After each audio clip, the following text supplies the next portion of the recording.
Evolutionary.org podcast coming your way, episode 526. Steve and the Mobster joining me.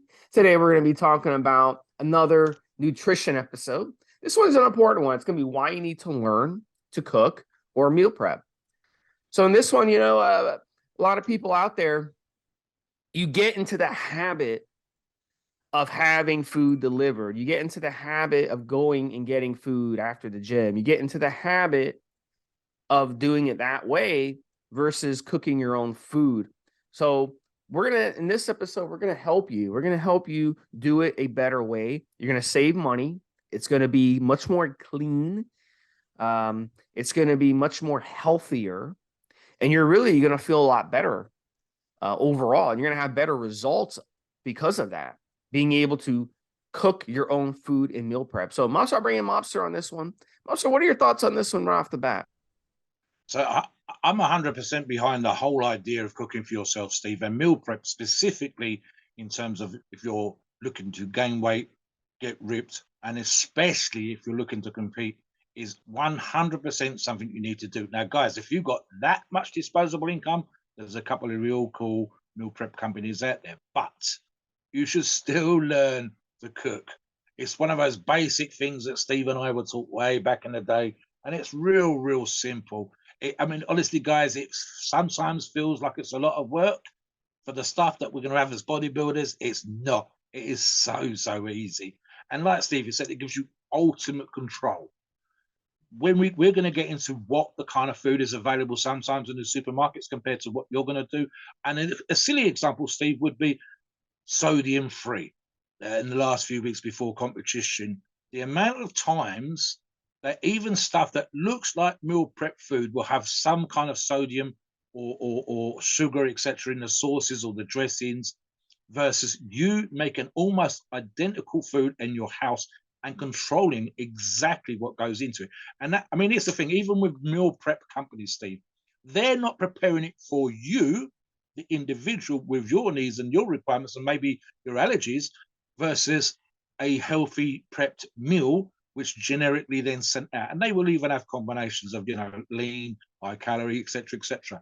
I know world-class bodybuilders and world-class weightlifters, strongmen are using meal prep companies, but again, it's not made specifically in a kitchen for that athlete. It's just a healthy meal. Making it for yourself, you can have what you want on it in terms of seasoning, as I said, the sodium. You can control the fat content to the gram, the protein content to the gram, the carbohydrate to the gram. So to me, and we see this sometimes on the forums where the guys going to delis and stuff, there's a big percentage of a generation that are coming there, Steve, that almost never cook or can barely cook. And this is something you need to do, guys. You've had disasters in America just recently and in the past. You need to be able to take something out of the cupboard and make a meal, not just as I put it in a microwave, actually make a meal. And here's another thing, guys, and it's not even a bodybuilding thing. The process of making that, especially if you're doing it for your family, but even for yourself, it feels kind of special.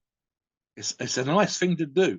And if you're doing it, for example, a partner that's training or lifting, it is hugely appreciated. What do you think, Steve? I can even remember to when I first moved out of the house as a late teenager. And one of the first gifts I got from, friends and family was a cookware set. And in this cookware set had everything. It was pretty much, it had pots, pans, silverware, basically the basics of what you need for a kitchen. So obviously, everybody knows about that. But what you may not know is that there are more options you can get for your kitchen that are really going to help with your cooking. And I didn't really realize how sophisticated you could possibly get until I got older. One of the things that I invested in was an air fryer. And an air fryer, you can work an air fryer two ways. You can get the air fryers, which you just put the food in, shut it, and it cooks. Or you can get the air fryers that actually will rotate. You could basically put it in a little basket. The basket will rotate, or you put it like on a stick and the stick will rotate it. So it works really good if you want to make like rotisserie chicken, wings, You can cut up some sweet potato fries. So it really opens up a lot of options for you. Another thing too, a grill. You can get a grill and you'll be able to grill food outside. And you can either use a charcoal grill, which is going to be expensive because every time you use a charcoal, it's going to be expensive, or you can get the gas grill. And then with the gas grill, you just have to change out the propane whenever the propane runs out. So there are some good investments you can make to make life easier for you, that are more energy efficient, I would say. Ovens are not very energy efficient. In America, our ovens are huge. Why are our ovens huge? They're designed to cook a huge turkey for Thanksgiving. You see what I'm saying? Yeah. But honestly, the time it takes to warm up an oven it takes a really, really long time. So it really is a inefficient way to cook. Now, a stovetop, you need a pan, you need a pot, boiling food, grilling food on the pan. Very, very, very good idea. And then, Mobster, you wanted to chime in? I'm going to give you Yeah, some there's two more options. things. Actually, even with the oven thing that you just mentioned, Steve, because one of the meal prep things I'm going to suggest, would you be using the oven, but you're cooking a lot of food all at once? So we'll get into that in a minute. Two things that you didn't mention, Steve. I actually haven't got one. I used to have one and it was great, which would be a George Foreman style grill. And again, you could still meal prep a little bit of extra food ahead of time. And the other thing that you didn't mention, Steve, is a steamer. Very similar in construction and appearance to a air fryer, but you can buy these machines and you can put different vegetables on different levels. And in fact, by putting them on different levels, they cook at different rates. And the steamer, and both the air fryer and the steamer, guys, uses minimal amounts of oil in the case of the air fryer. So you're keeping the fat healthy, really low. And or the steamer is, again, literally, I believe, like a tablespoon, 2 tablespoons of water. And again, the steamer is also good because if a lot of people salt water when they're boiling or simmering vegetables, but a steamer uses next to nothing. I don't think my mum's done it a bunch of times when we've been down there to eat, and I don't think there's any salt or sodium in the steamer when it's steaming the vegetables. And in fact, Steve will tell you it is the healthiest way to do it. Something else, guys, and I'm going to do this. I'll make a quick suggestion, and Steve's got a couple of suggestions here. Right, so let's go back to the other one. Steve says ovens in this country. Funny enough, Steve, we're following you Americans, and some really, really nice big ranges that we can have. But I've got a normal sized half a meter, 50 centimeter across cooker with 4 rings and a grill and an oven. So here's the thing, guys. It sounds, when you are in college, when you're working, studying, and training, you don't have a lot of time. We appreciate that 100%. We know that, especially when you're on the push on your career and you're in the gym and you're doing a bunch of other stuff, the time is limited. And this is the reason why people get takeouts. This is the reason why people buy food on the way home. This is the reason why people get meals delivered, even healthy meals delivered. But here's the thing, and I use this example, Steve. Chicken breast is the classic bodybuilder's staple, right up there with tuna and certain kinds of fish. So let's use the chicken breast. You go to a supermarket, but preferably, as Steve will tell you, a proper butcher's, and find out, especially again with this stuff, if it's been corn-fed, grass-fed, if it's free range, if it's organic. Get the choice of chicken breast that you want. Now, skinless or skin on. Let's go skinless because it's super healthy here, Steve. Here's what I do, and it's an unbelievably simple way to cook. And you can use the oven for this, and you can do it in such a way that if you want, you can make enough chicken breast meals for the whole damn week, and the whole thing's going to be like an hour, and that includes preparation. And it's simple as this: 3 trays, medium size, with 7 to 8, maybe 9, 10 chicken breasts per tray on a foil base and seasoned. Like I said, skinless chicken. You can wash them if you want. Some chicken breasts come with sodium and water already loaded, so we're going to try and get the healthiest option possible, and then season each tray differently. So herbs on one, some kind of spicy seasoning on the other, all sodium controlled. You know what's in them. You can even, and Steve will get into this, make your own spices and stuff that you can put on the chicken or whatever other meat you're cooking. That's a great fun thing to do, and it will last a long time if it's properly prepared. And then, like I said, so 3 trays, 8, 9, 10 chicken breasts per tray, and each one seasoned differently. That way, you're not going to get bored and driven crazy up the wall with the same food all the time. In the oven, cook. When they're ready, take them out and bag them up or put them into Tupperware tubs separately. So you've got 10, 15, 20 meals right there, Steve. And then you can do the same thing with rice or pasta or whatever, but rice is an easy one. And you can do sodium-free stock cubes in each batch of rice and then bag the chicken and the rice together, or Tupperware tub the chicken and the rice together. You can even be super healthy and make sure that the Tupperware and all the bags that you're using are produced in such a way that there's no contaminants coming out of them. I forget the name of the particular kind of plastic you want, but then again, those things. And they, you can zap them in a microwave, you can eat them cold. This is what professional bodybuilders are having. And you could even be like, do that for say 5 days a week, and then at the weekend, relax a little bit with a fast food. But and honestly, what would that cost, Steve? If you do it right, and you can buy cases of chicken breast, frozen, defrosted, prepping the way that I've talked about, $50, $60, $70 for the whole damn week, and at least 2 chicken breast meals per day. Super simple, super easy. Give them another couple of ideas, Steve, that they can do that you've tried and we know about. Yeah, rice cooker. It's another really, really good investment. Rice cooker. Yes. It's very easy to make rice in it. You put the rice in, you put the water, you add a little salt, and salt isn't bad for you. It's a lot of the salty foods that are out there that are processed, those are bad for you. But adding some salt into your food is completely okay. I mean, there's salt naturally found in nature. It's naturally found in seawater. So, I mean, just don't overdo it on the salt, obviously. But you can add some salt, add some coconut oil to it, put it in the rice cooker, cook it.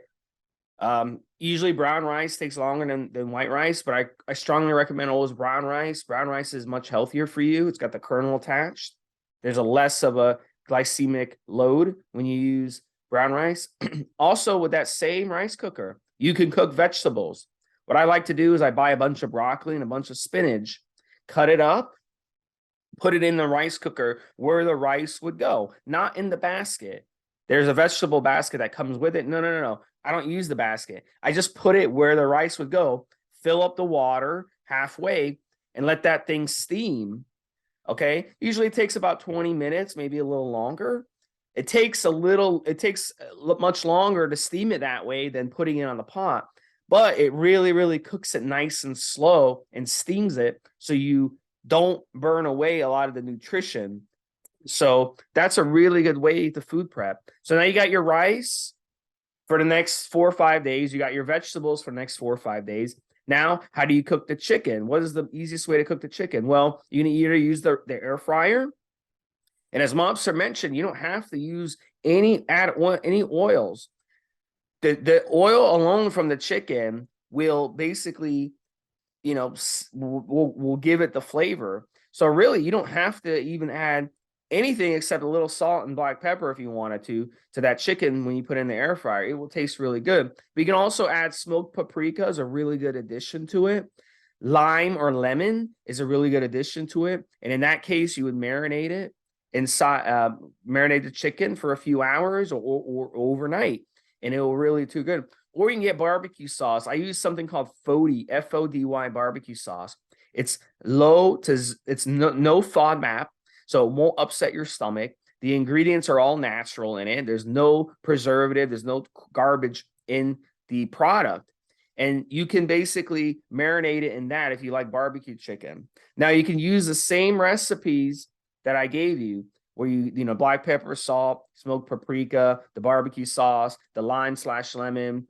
And you can also do that recipe on the grill. So what you would do is you would basically use the chicken cutlets.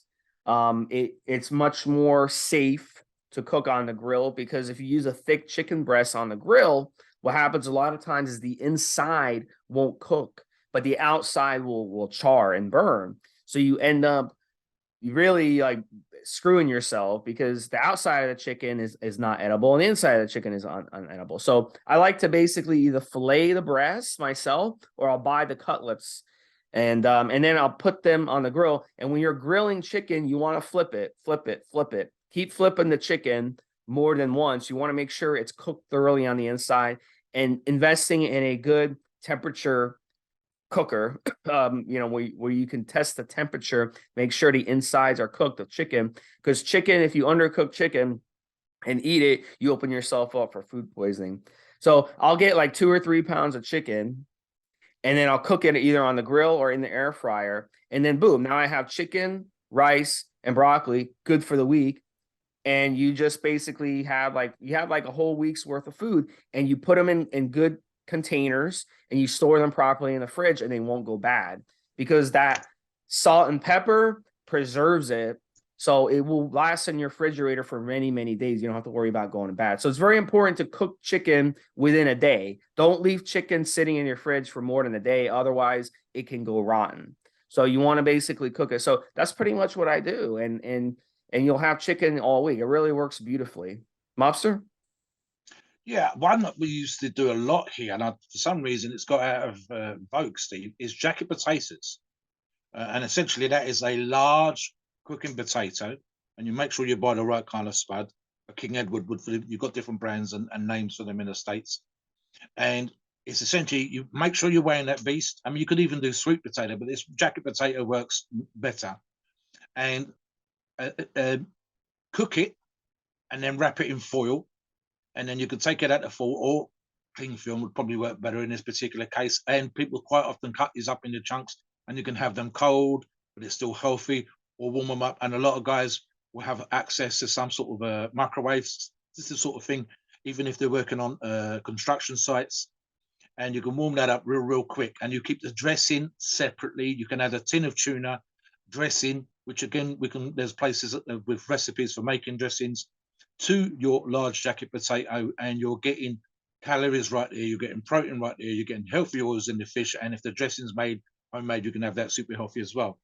What was the other thing I was thinking of? This is a simple trick I've done myself in the past, Steve. Right, so living and occasionally, and probably for the last few years, working 99.9% from home, it's quite easy for me just to cook a single meal in the evening. But what I've done in the past, especially when I was busy, especially when I was hard training for competitions, is I would cook double the amount of food. So if I was going to, for argument's sake, have some kind of pie or steak or whatever, and a certain amount of vegetables, I would cook double the amount of vegetables. I would cook another pie at the same damn time. You're using the same amount of electricity, especially if it's in the oven again, using the same amount of electricity to boil or simmer or cook in the healthy ways that we suggested the vegetables, but you're doing double the amount. Now, not only have you got the meal that you're about to eat, you've got another meal ready. Now, this is all this kind of stuff is time saving and crazy healthy. Something else you should consider, and it's one of those things that's come from prison. The amount of bodybuilders and weightlifters and athletes, it's not a huge number, Steve, but it's significant insofar as that we've seen these recipes and we've seen these cooking dishes. And you know what these guys are doing, Steve? They are cooking in their cell. Now, if you can cook in a cell when you haven't got access to a cooker, you've got quite often the guys are using candles and stuff like that to cook these things. They're using ramen, which I believe is a sort of kind of pasta. You correct me on this. And then again, it'll be tins of tuna and tins of and dressing sachets. Quite often the sachets are coming actually from the food that we'd normally be given.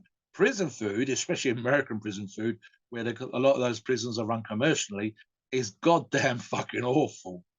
And yet there are bodybuilders and weightlifters in there. Not only are they training it, and some of them are huge and crazy muscular and super strong, they are incredibly creative. They have to be by necessity. So guys, YouTube is definitely not your friend when it comes to cooking full stop. And it doesn't matter what it is, whether it's making a cheesecake, a full roast dinner for Christmas, or Thanksgiving, or whatever else. There's a bunch of stuff out there.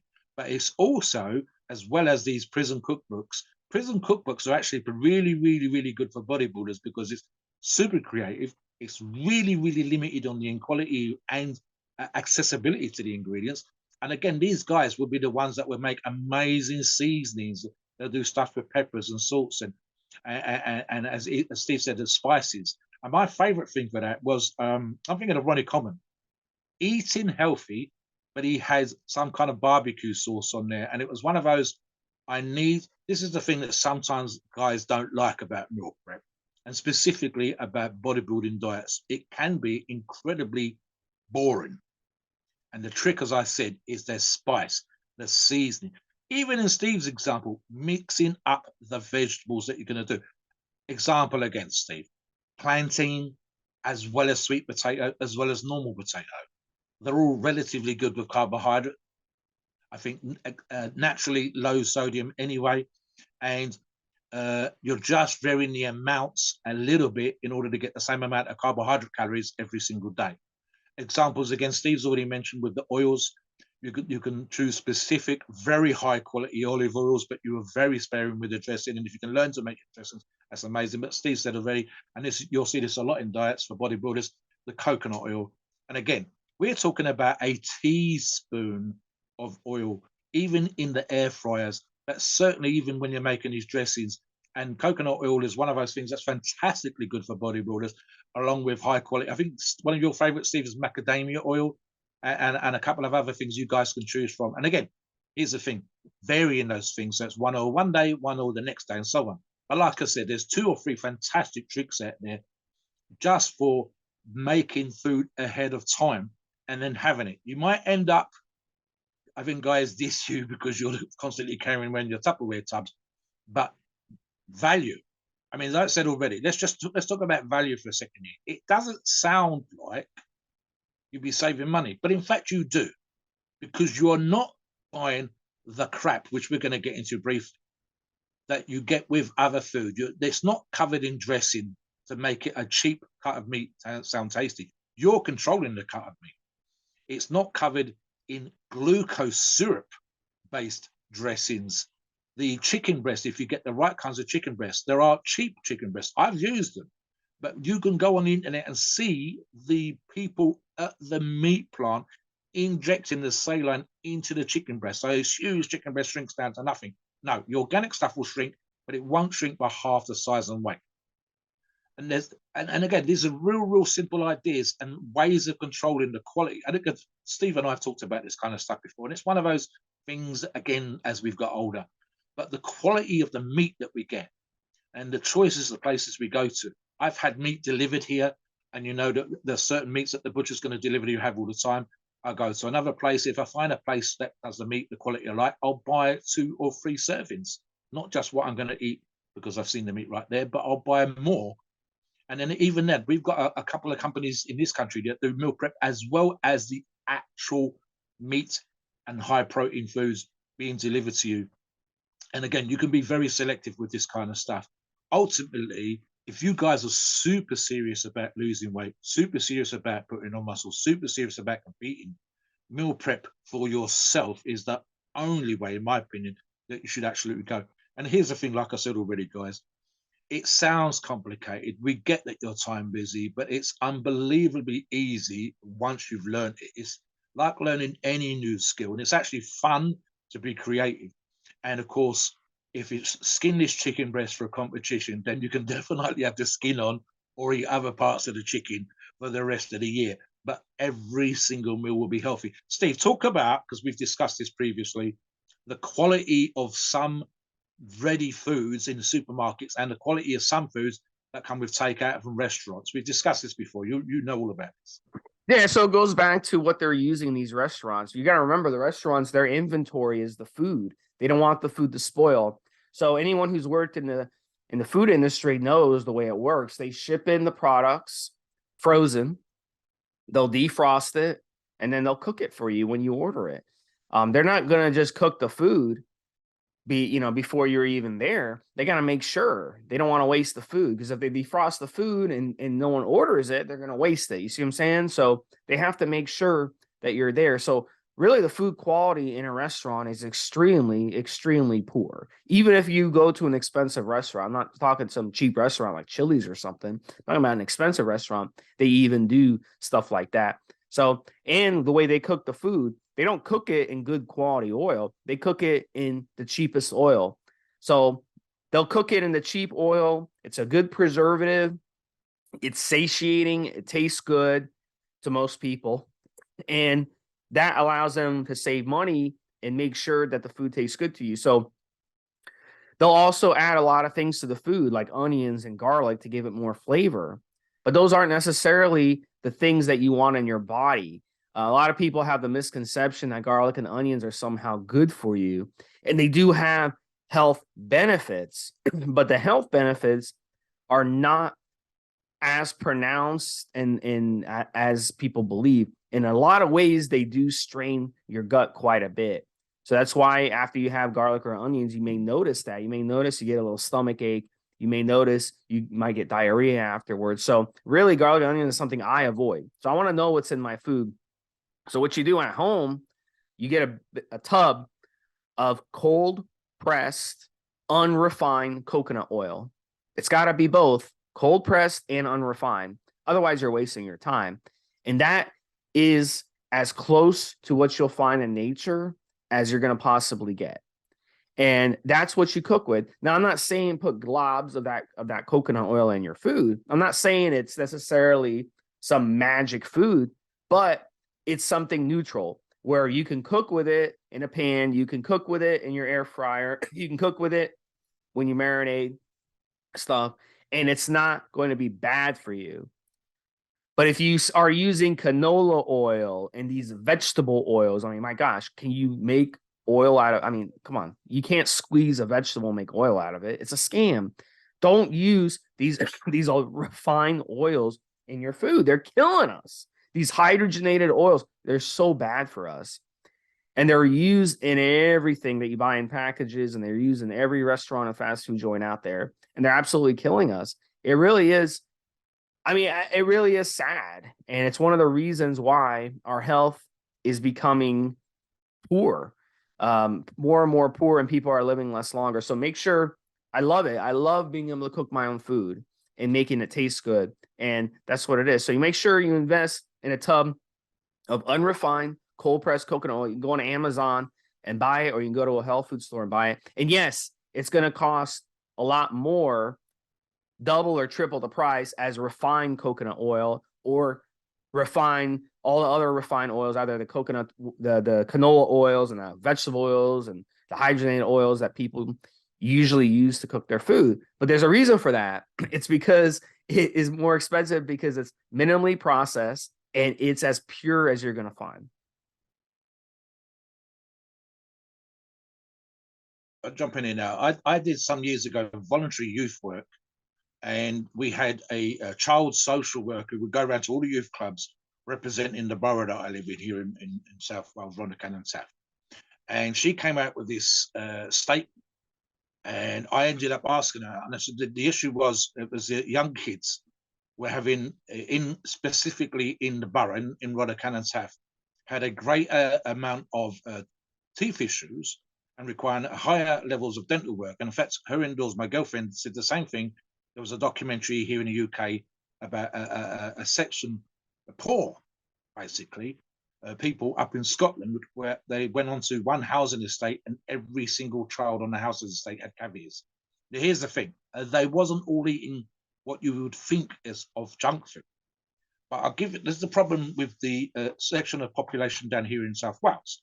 So they were having what we call ready meals. And even, and I eat these things, premium ready meals, specially selected, as opposed to the generic or the low cost ones in supermarkets. Never mind meal prep or stuff that's you're buying, fast food and having it delivered or whatever. So here's the problem. And Steve and I have both worked for brief periods of time, Steve for a little while, myself a little bit longer, in the food industry. It's quite simple. Meals like that are made to a price. There has to be a profit. They are frozen at source, and then they are transported sometimes halfway across the country, so 1,500 or 1,800 miles in the States, 600-700 miles here in the UK. And then they might sit on the shelf in the supermarket, either unfrozen or frozen, and then they are, at some point, they're put into your freezer in your house. So the food can easily be a month old, not ready prepped like we've talked about earlier on, which would be a week old at best, and you made it, and you know what's gone into it. The other issue is the amount of preservatives in order to have it last and taste nice after a month. So there's lots of preservatives, lots of stabilizing ingredients in there. And the last one, and this is the reason why kids here in South Wales, in this area of a certain part of the population, were having way more cavities and teeth issues, was the glucose syrup. And why is glucose syrup added? Because it's a low quality, low grade piece of meat that's been used to make the meal. And then the glucose syrup essentially sweetens it. It sweetens the sauce, it sweetens the whatever it's been covered with, and it sweetens the meat. It makes the meat taste nice. Whereas if you took the meat out and cooked it separately, you'd realize how low grade it is. It's a cheap cut of meat. It has to be a cheap cut of meat for the supermarket, for the distributor, for the company that's making it to make a profit. But that's not what you have to do. So you realize straight away just how bad these things are. I mean, a good example, I've always known that the American restaurant business for years, by reputation here in the UK, was all about value for money. In other words, you always got lots of food on your plate. You always got so much that you almost, if you didn't hit it all in one hit, there was enough for another half a meal, a doggy bag that you could take home. And this way you felt that the money that you spent for providing food for you and your family was not only well spent and everybody ate well and had full bellies, but there was enough food there to take home, to give to the dog, to have an extra meal for yourself and whatever else. The problem is, in order to do that, they have to have cheaper ingredients and they have to pad out the meal. And what we're talking about here really is food for function and food for health. As an example, Steve and I discussed this on other podcasts. We talked about what vagrancy, and that sounds a bit bizarre, but what vagrancy is, Steve, we talked about is they're literally getting food from garbage, and most of the food that they're eating, the food that they have access to, the food that they can kind of afford to buy, is fast food. And because they're not having this as a treat, because this is their regular food all the time, they are ended up with borderline malnutrition, skin issues, hair issues, eye issues.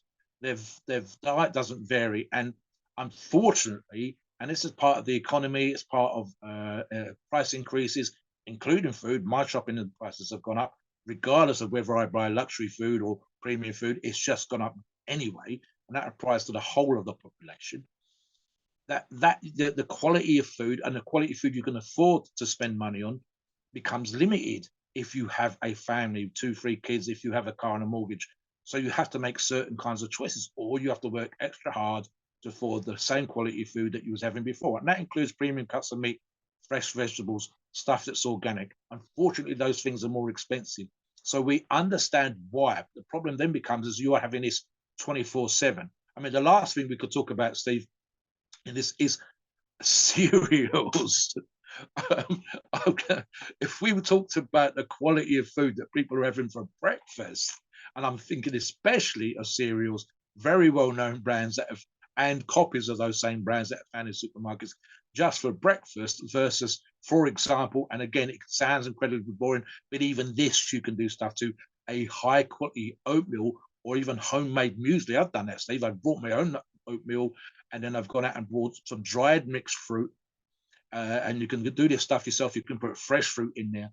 And then if you are, again, prepping for a competition, wanting to get ripped, you can add stuff like cinnamon to your breakfast cereal, to your oatmeal, and you can do different things on a day. You can top your oatmeal with fresh fruit. And again, that one day that could be grapes, one day it could be bananas. This stuff is so goddamn easy, Steve. That meal could be done in 5 minutes. The chicken breast thing that I mentioned earlier on is an hour's work for 5 days worth of food, for 2 meals a day, 5 days worth of food. It is that easy. It really is easy. And ultimately, because you're not putting extra stuff on there, it's like putting high performance fuel into a car. You are controlling what's going in, the oils that go into that car, the filter's super clean, the car runs smoothly, all the lubricants are tip top, and the fuel is a premium fuel. And this is what's going to happen, guys. You will see. If, for example, yesterday's training session was a bit hard, honestly, 2 scoops more of muesli in the morning, another half bag of rice in the afternoon, and boom, you're up 300-400 calories. Another half potato baked the way that we talked about, and boom, you're up enough calories just to get through those workouts. And the quality of food, again, even if, for example, and it can sound incredibly boring when you do this, but if you had the same meal 4 times a day, your energy levels are even through the day. Your protein intake is even through the day. You can add a little bit extra, half can of tuna after a workout. Steve will tell you this. I have protein drinks after my workout, but the best thing food-wise to have after a workout is an actual meal.